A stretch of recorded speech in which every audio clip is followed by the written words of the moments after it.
দেখুন যদি এই দুইটা আমল যদি করার মতো কঠিন কিছু না হয়, কষ্ট না হয়, সেই আমলগুলি করবেন। আমি আপনাদের কাছে অনুরোধ রাখবো। ইমাম গাজ্জালী সাহেব জিজ্ঞেস করলেন, লোকটা কি আমল করে জান্নাতি হলো? লোকেরা বলেন, তার তো এমন বড় কোনো আমল দেখি না, হাফেজও ছিলেন না, আলেমও ছিলেন না। কারণ একজন হাফেজ, একজন আলেমের দাম অনেক বেশি। এত দামি কোনো ব্যক্তিত্ব ছিল না, সেই ছিল একজন কাঠমিস্ত্রি। কাঠমিস্ত্রি ফার্নিচারের কাজ করে, এর বাইরে তো কোনো আমলের খবর জানি না। তাহলে তার স্ত্রীর সাথে কথা বলবো। স্ত্রী পর্দা করে দিলেন, পর্দার ভিতরে স্ত্রী, বাহিরে ইমাম গাজ্জালী আল্লাহর ওলি ডাকতেছেন, মা তোমার স্বামী এমন কি আমল করেছে যে আমলের বিনিময় মদিনার নবী এসে জান্নাতি খবর দিয়ে গেল?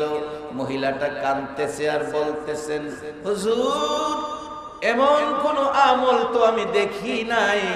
আমি দুইটা আমল করতে দেখেছি, দুইটা আমল হুজুর। একটা আমল হলো আমার স্বামী কাঠমিস্ত্রি, কাঠের কাজ করে। দুইটা কাঠ একত্রে জোড়া দেওয়ার জন্য, দুইটা কাঠের মাথা একেবারে সুন্দর করে জোড়ার পরিবেশ করে জোড়া দেওয়ার জন্য জোড়ার মাঝখানে লোহা তার কাটা মারবে, হাতুড়ি পিছনের দিকে নেয়, লোহা তার কাটার উপর আঘাত করবে। হুজুর এমন সময় যদি মসজিদের মিনারায় আল্লাহু আকবার আযানের ধ্বনি হয়, আল্লাহর কসম গো হুজুর আমি দেখেছি মসজিদে আল্লাহ মহান, মসজিদে আল্লাহ মহান আওয়াজ যখন উচ্চারিত হয়, মসজিদে আযানের ধ্বনি যখন শুরু হয়, আমার স্বামী কোনদিন পিছনের হাতুড়ি আর সামনে আনে না। পিছনের হাতুড়ি পিছনে সাইরা দিয়া হুজুর দৌড়াইয়া মসজিদের মেহমান হইয়া যায়, মসজিদের মেহমান হয়ে যায়, মসজিদের মেহমান হয়ে যায়। বাবারা আমরা তো এখন মসজিদের মেহমান হতে পারি না, দুনিয়ার পিছনে দৌড়াই, দোকানের পিছনে দৌড়াই, ব্যবসা চাকরির পিছনে দৌড়াই। বাজান একদিন সব বন্ধ হয়ে যাবে।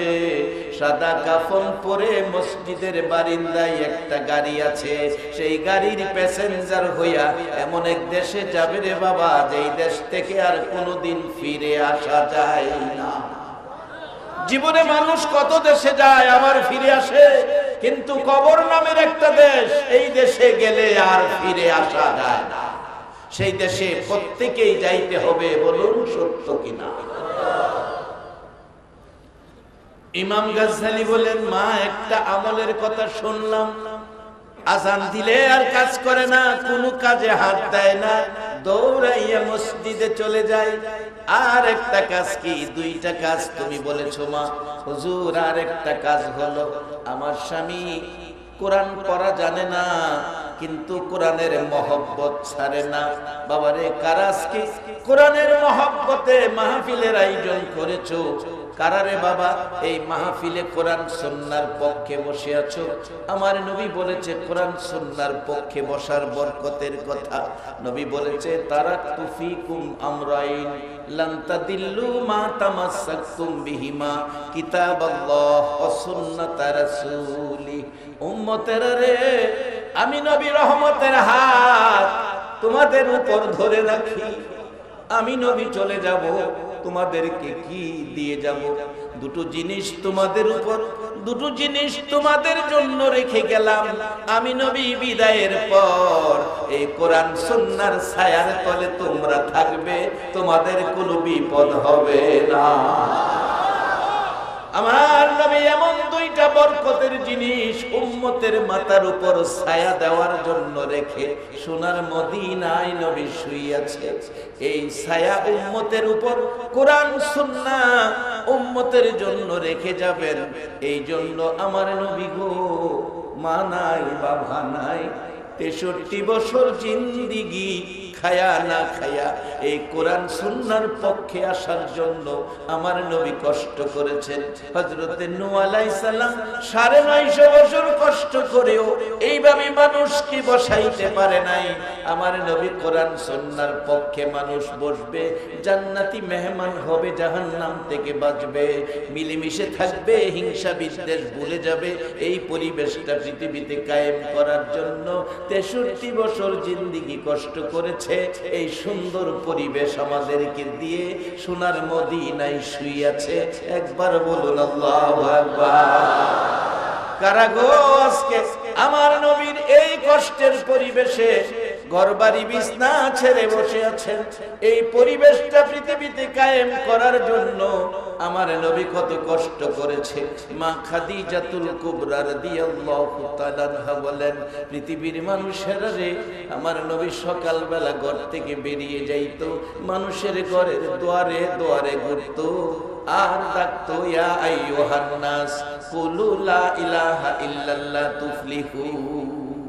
সারাদিন ঘুরে ঘুরে মানুষের ঘরের দুয়ারে দুয়ারে নবীর খিদা গো ক্ষুধার্ত হইয়া কোন দিন বিকালে ঘরে আসতো, কোন দিন সন্ধ্যা হতো, কোন দিন রাত্র গভীর হতো। যেদিন রাত্র গভীর হতো রে, আমার নবী হুজরার দিকে আসে, আমি খাদিজা দরজা খুলে অপেক্ষায় দাঁড়িয়ে থাকতাম। আমি গভীর রাত্রে তাকাইয়া দেখি আমার নবী ঘরে আসতেছে, এত সুন্দর নবী, মন কই যেন সকাল বেলার উদিত সূর্যটা আমি খাদিজার ঘরের দিকে আসতেছে। কাছাকাছি আসার পর পৃথিবীর মানুষেরা রে, আমি দেখি আমার নবীর চোখের পানি গাল বেয়ে বেয়ে পড়তেছে। আর একটু কাছে আসার পর দেখি নবীজির সাদা জামা মোবারক ব্যবহার করতেন। সাদা জামা নবীজির গায়ে ছিল, ধুয়ে মুছে পরিষ্কার করে রাখতাম, কোনো দাগ ছিল না। ঘরে ঢুকবে নবীজির জামা মোবারকে মাঝে মাঝে লাল লাল দাগ দেখা যায়। প্রশ্ন করেছি, হুজুর এই দাগগুলো কিসের গো নবী? আমি তো ধুয়ে মুছে পরিষ্কার করে রেখেছিলাম, সকালবেলা গায়ে দিয়ে বেরিয়ে গেলেন, কোনো দাগ ছিল না, এই দাগগুলো কিসের? আমার নবী কান্দে, খাদিজা রে, ও খাদিজা, আমার দেশি বন্ধুরা আমাকে আঘাত করেছে। খাদিজা, যেই নবীর চেহারায় জীবনে কোনদিন একটা মশা মাছি বসলো না, একটা পোকা মাকড় কামড় দিল না, সেই নবীর চেহারায় আঘাত করেছে, ক্ষত বিক্ষত হয়েছে, রক্ত মুবারক জামার মধ্যে লেগে আছে। মা খাদিজা ডাকে, হুজুর এত কষ্ট? খাদিজা রে, না, যত কষ্টই হোক না কেন, আমি মানুষকে কোরআন সুন্নাহর পক্ষে, কোরআন সুন্নাহর ছায়ার তলে বসাইয়া দিব। আজকে কারা গো আমার নবীর ৬৩ বছর জিন্দেগির কষ্ট, এই পরিবেশ জান্নাতের বাগান সাজাইছো। এই বাগানে যারা আসছে তাদের জন্য বড় বড় বাজেট কোরআন সুন্নাহর মধ্যে রয়ে গেছে। বাজান আসুন আমরা সহজ পথ ধরি, জান্নাতে যাওয়া কঠিন কিছু নয়, জান্নাতে যাওয়া একেবারে সহজ। আমার নবী খবর দিলেন, ইমাম গাজ্জালি রহমাতুল্লাহ আলাইহি দেখতেছে, মা ২ নাম্বার আমলটা কি? ২টা আমল মাত্র। একটা আমল হলো আজান শুনলে আর কোনো কাজ করে নাই, মসজিদে যায়, আজান শুনলে আর কোনো কাজ করে না, মসজিদে যায়। ২ নাম্বার আমল হলো, হুজুর আমার স্বামী কোরআন পড়া জানতো না, কিন্তু কোরআনের মহব্বত ছাড়তো না। এশারের নামাজ পড়ে ঘরে আইসা অন্য মানুষ খাইতে বসে ঘুমাইতে যায়। হুজুর আমার স্বামী কাঠমিস্ত্রি, ঘরে আইসা খানা চায় না, বিছানায় শুই না। ওই যে দেখেন একটা কাঠের থাক দেখা যায়, একখান কোরআন শরীফ দেখা যায়। হ মা, আমার স্বামী ঘরে দুইকা গুলো নবীজির কলিজার টুকরা উম্মতেরা কান পাতিয়া শুনেন, মাত্র আমল ২টা। ও আল্লাহর ওলি ইমাম গাজ্জালি, আমার স্বামী ঘরে দুইকা টান দিয়া কোরআন শরীফ বুকে ধরাইয়া পাগলের মতো কান্দে আর ডাকে, প্রভু গো কেমন পাগল, ও প্রভু আমি কেমন ব্যক্তি, আমি কোরআন পড়তে পারি না, আমার মতো হতভাগা দুনিয়ায় নাই। এই বলে কোরআন বুকে লইয়া কাঁদতে থাকে। অবশেষে বালিশের উপর কোরআন শরীফ রাইখা পৃষ্ঠা পৃষ্ঠা কোরআন উল্টাইতে থাকে, চোখের পানি জর্জর করে ছাড়তে থাকে। হুজুর আমি দেখেছি একেবারে প্রথমে যাইয়া কোরআনের পৃষ্ঠা উল্টাইয়া, একেবারে প্রথমে যাইয়া কোরআনের লাইনে লাইনে আঙ্গুল ঘুরাই গো, এতিমের মতো কান্দে, লাইনে লাইনে আঙ্গুল ঘুরায় আর চোখের পানি ছেড়ে ছেড়ে কান্দে।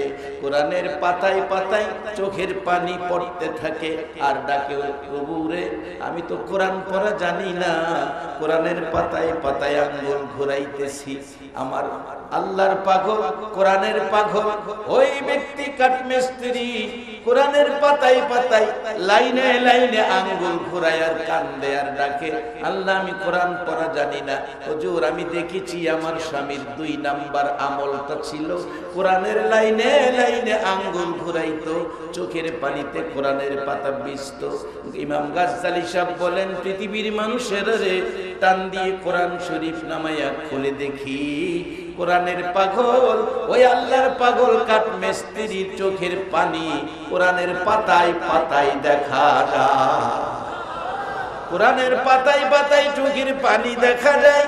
এরা পৃথিবীর মানুষেরা কোরআন পড়া জানে না, লাইনে লাইনে আঙ্গুল ঘুরাইয়া কান্দে, আজান শুনলে কাজ করে না, দৌড়াইয়া মসজিদে যায়। এই 2টা আমলের বিনিময় মদিনার নবী এসে জান্নাতের খবর দিয়া যায়। নারায়ে তাকবীর, আল্লাহু আকবার, নারায়ে রিসালাত,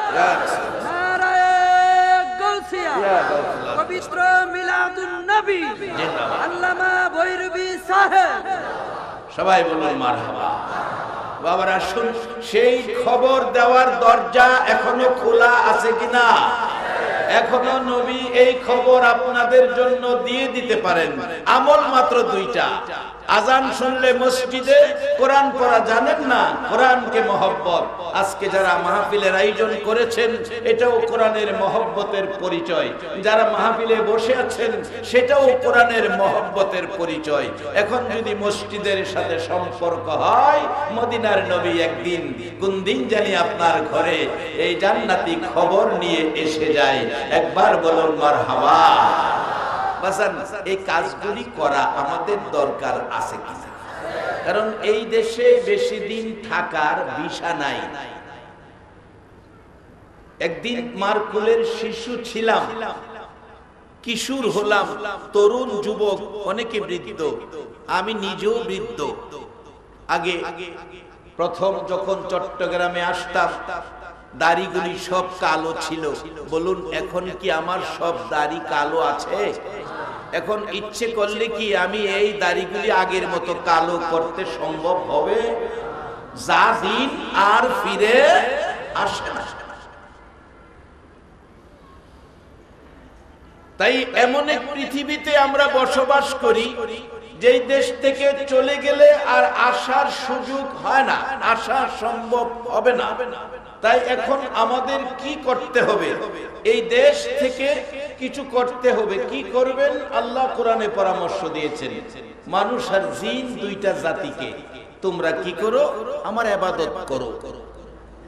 ইবাদত করলে আল্লাহ কি বলছে? তোমাদেরকে জান্নাত দেব। আল্লাহর কথা কি সত্য না মিথ্যা? জান্নাত দেব আল্লাহ বলছে। আর এই জান্নাত উম্মতে পাবে, নবী এর পিছনে সহযোগিতা করেছে। হাদিস শরীফে বলেছে জান্নাতে যাওয়ার জন্য মান ক্বালা লা ইলাহা ইল্লাল্লাহু ফাদাখালাল জান্নাহ, যারা জবানে পড়েছে লা ইলাহা ইল্লাল্লাহু মুহাম্মাদুর রাসূলুল্লাহ, তারা অবশ্যই জান্নাতে যাবে। সবাই বলুন আলহামদুলিল্লাহ। এই কালিমা আপনাদের কাছে আছে? আপনারা জান্নাতি। যার বাস্তবটা আমরা ভালো বুঝি। হযরত হাসান বসরি রাহমাতুল্লাহ আলাইহির জীবনীর মধ্যে আসছে, হাসান বসরির পার্শ্ববর্তী বাড়ি একজন আগুন পূজারী যার নাম শামাউন, আগুনের পূজা করতেন। বৃদ্ধ হয়ে গেছে, এখনো আগুনের পূজা ছাড়ে না। হাসান বসরি রহমতুল্লাহ আলাইহি বললেন, বাবা আগুনের পূজা ছেড়ে কালিমা পড়ে মুসলমান হও, আখিরি নবীর উম্মত হও, তুমি জান্নাতি হইবা। শামাউন বললেন, এরে হাসান বসরি, এই পরামর্শ আগে দিলি না? এখন তো বৃদ্ধ হয়ে গেছি, এখন তো ভালো কাজ করার সময় নাই, এখন কি কালিমা পড়লে আখিরি নবীর উম্মত হইলে জান্নাতে যেতে পারবো? হাসান বসরি বললেন, হ্যাঁ জান্নাতি হবে। তার গ্যারান্টি দিলেন নবীর হাদিস, মান ক্বালা লা ইলাহা ইল্লাল্লাহু ফাদাখালাল জান্নাহ। বাজান, আমাদের দেশে জিনিসপত্রের ওয়ারেন্টি আছে, গ্যারান্টি নাই। যদিও গ্যারান্টি দেয় 6 মাসের গ্যারান্টি, 3 মাস পরে জিনিসটা অচল, কোম্পানি পাঠাইলে 2 বছর গুরুন লাগে এই গ্যারান্টির জিনিস ফিরা পাইতে। আর আল্লাহর হাবিব কুল কায়নাতের নবী উম্মতের ডাইরেক্ট গ্যারান্টি দিয়ে গেলেন, এই কালিমা যারা পড়বে তারাই জান্নাতি হবে। আপনারাও কালিমাওয়ালা জান্নাতি হবেন। বাজান, রাস্তায় কিন্তু কিছু ভেজাল আছে, এই ভেজালে কিন্তু পড়েন না, তাইলে জান্নাতে যাওয়া হবে না। গাড়ি উঠলেন, গাড়ির চাক্কা ভাঙছাড়, এখন গাড়ি চলবে না অচল হয়ে যাবে? মুসলমানদের গাড়ি চলবে জান্নাতে যাওয়ার আগ পর্যন্ত, কিন্তু এমন কাজ করবেন না যেই কাজে চাক্কা ভাঙছাড়। বলে, হুজুর এটা কোন ধরনের কাজ? আসেন বাস্তবে যাই। আপনাদের চট্টগ্রামে নাও থাকতে পারে, আমার এলাকার কথা বলছি। বাজারে দেখি একদিন এক দুধ ব্যাপারী, দুধ ব্যবসায়ী তার দুধ তার মাথার মধ্যে ঢালতেছে। আমি জিগাইলাম, এর তো নসিবটা ভালো, বাজারের মধ্যে এত মানুষের সামনে মাথায় দুধ দিয়া তারে গোসল করাইতেছে, তার ভাগ্যটা কত ভালো। কাছে গিয়ে জিগাইলাম, বাবারে তোমার ভাগ্য খুব ভালো, এত মানুষের সামনে দুধ দিয়া গোসল করাইতেছে। ব্যাপারী মহাজন কয়, হুজুর ভাগ্য ভালো না। আরে কি কও মিয়া ভালো না? বিপদ বিপদ, আমার পুঁজি নষ্ট, পুঁজি শেষ। কিসের পুঁজি শেষ? হুজুর ভেজাল। কি ভেজাল? আমার 18 শের, তখন কেজি ছিল না, লিটার ছিল না, শের 18 শের দুধ ছিল, এর মধ্যে মাত্র 2 শের পানি দিছিলাম। 18 শের দুধ, 2 শের পানি, ভেজাল ধরা পড়ার কারণে এই দুধ আমার মাথায় লাগছে। বাজান, এই জাতীয় ভেজাল যদি কারো চরিত্রে থাকে তাহলে কিন্তু পুঁজি নষ্ট হয়ে যাবে।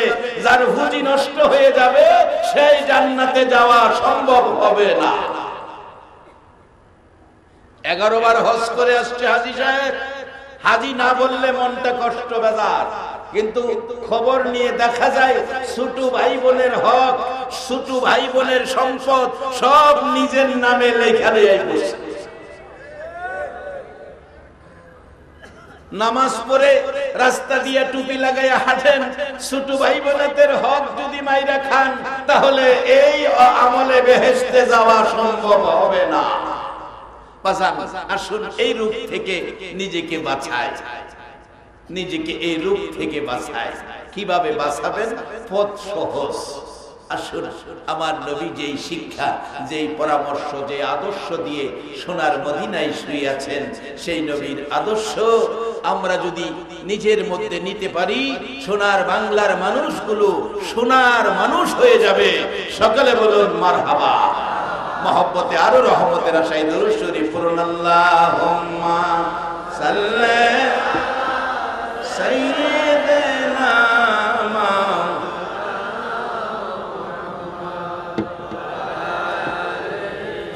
سيدنا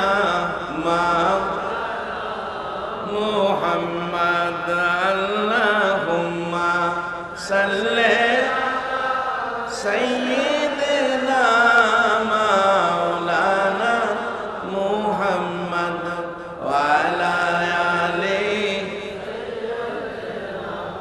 مولانا محمد بلغ العلا بكمالك كشف الدجى بجمالك حسنت جميع خصالك صلوا।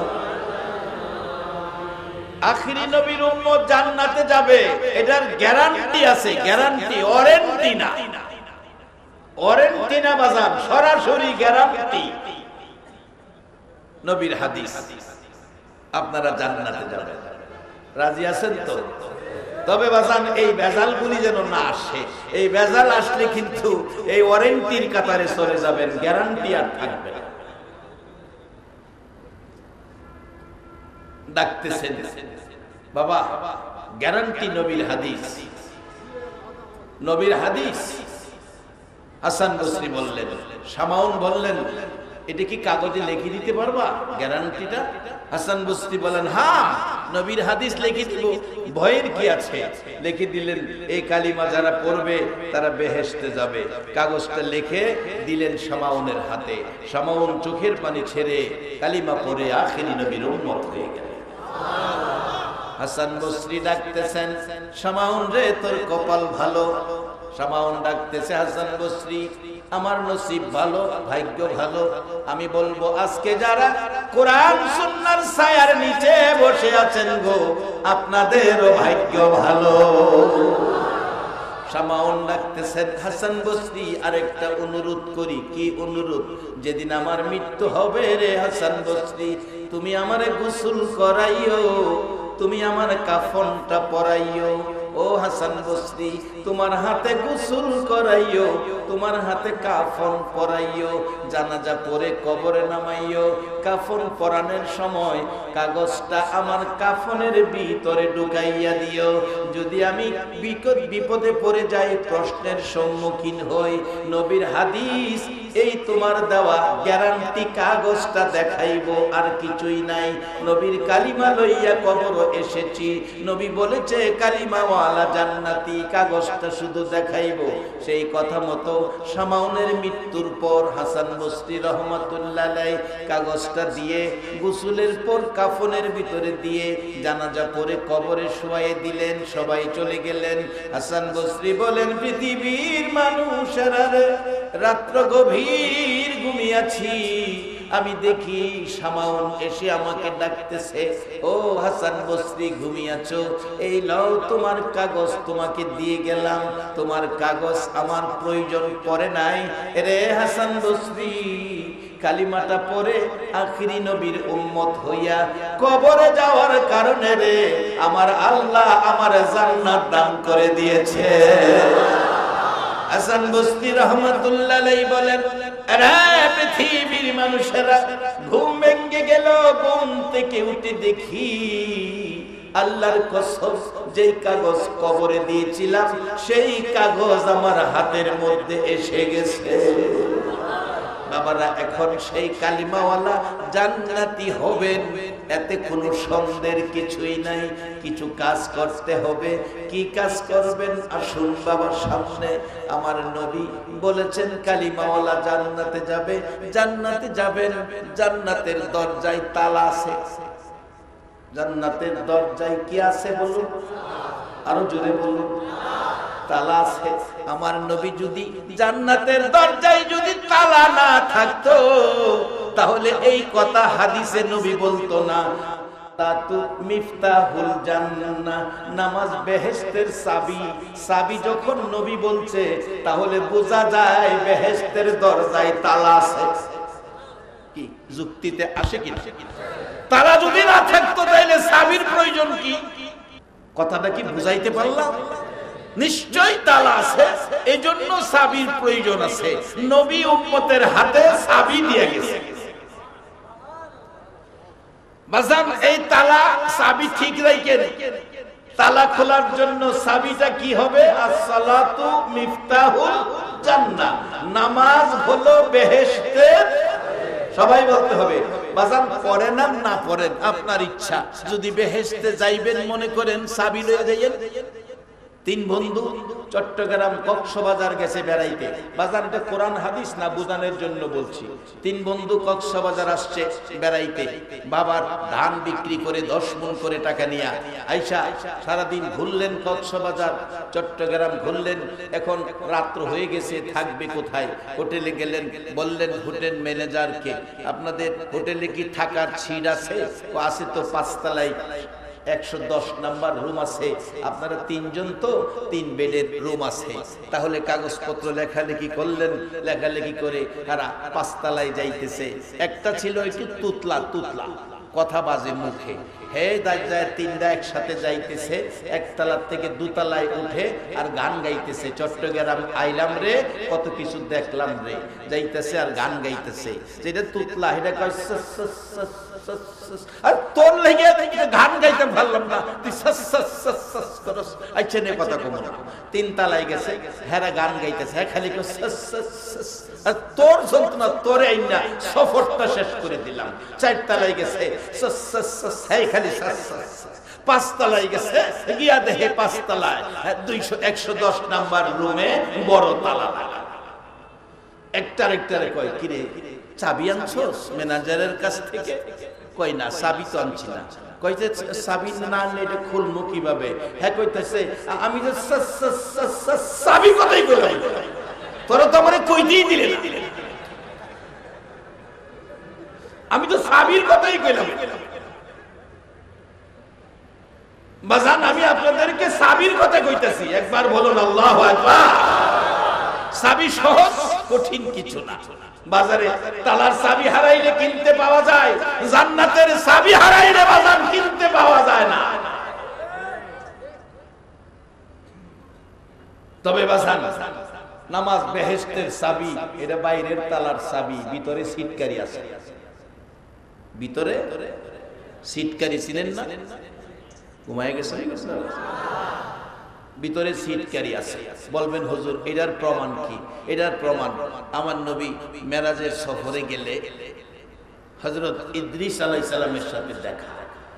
ইদ্রিস নবীকে দেখে আমার নবী বলছিলেন, ইদ্রিস তোমার ভাগ্য কত ভালো, সশরীরে জান্নাতে গেলা, জান্নাতের নাজ নিয়ামত খাইলা, হুর বালা দেখলা, কি তোমার ভাগ্য। ইদ্রিস আলাইহিস সালাম বলছিলেন, ইয়া রাসূলুল্লাহ ভাগ্যটা তেমন ভালো না। ভাগ্য ভালো হইতো যদি আমি ইদ্রিস নবী না হইয়া আখিরি নবীর উম্মত হইয়া যাইতাম। কি ব্যাপার হুজুর? আমি দেখছি বেহেশতের ভিতরে যাওয়ার জন্য দরজায় যাইয়া ধাক্কা দিলাম, দরজা খোলো, দরজা খোলো, দরজা বন্ধ। ভিতরতে বলল কে? বললাম আমি আল্লাহর নবী ইদ্রিস আলাইহিস সালাম, বেহেশতের ভিতরে যাব।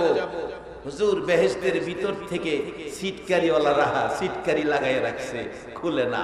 আমারে কয় উপরে তাকাও, উপরে তাকাইছি, তাকাইয়া দেখি দরজার চৌকাঠে লেখা আখিরি নবী উম্মত নিয়ে না আসা পর্যন্ত কারো জন্য বেহেশতের দরজা খোলা হবে না।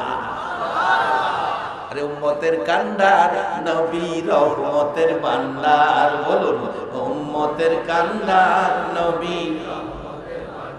নবী বিনে রোজ হাসরে কে করিবে পার, নবী বিনে রোজ হাসরে কে করিবে পার। উম্মতের কান্ডার নবী রহমতের ভান্ডার, উম্মতের কান্ডার নবী। যাইয়া দেখো মদিনাতে কান্দে নবী রোজা পাকে, যাইয়া দেখো মদিনাতে কান্দে নবী রোজা পাকে। মাফ করিয়ে দেও গো খোদা উম্মত গুনাহগার, মাফ করিয়ে দেও গো খোদা উম্মত গুনাহগার। উম্মতের কান্ডার নবী রহমতের ভান্ডার, উম্মতের কান্ডার নবী। মোদের নবী দয়ার সাগর, গুনাহগার উম্মতের পাগল।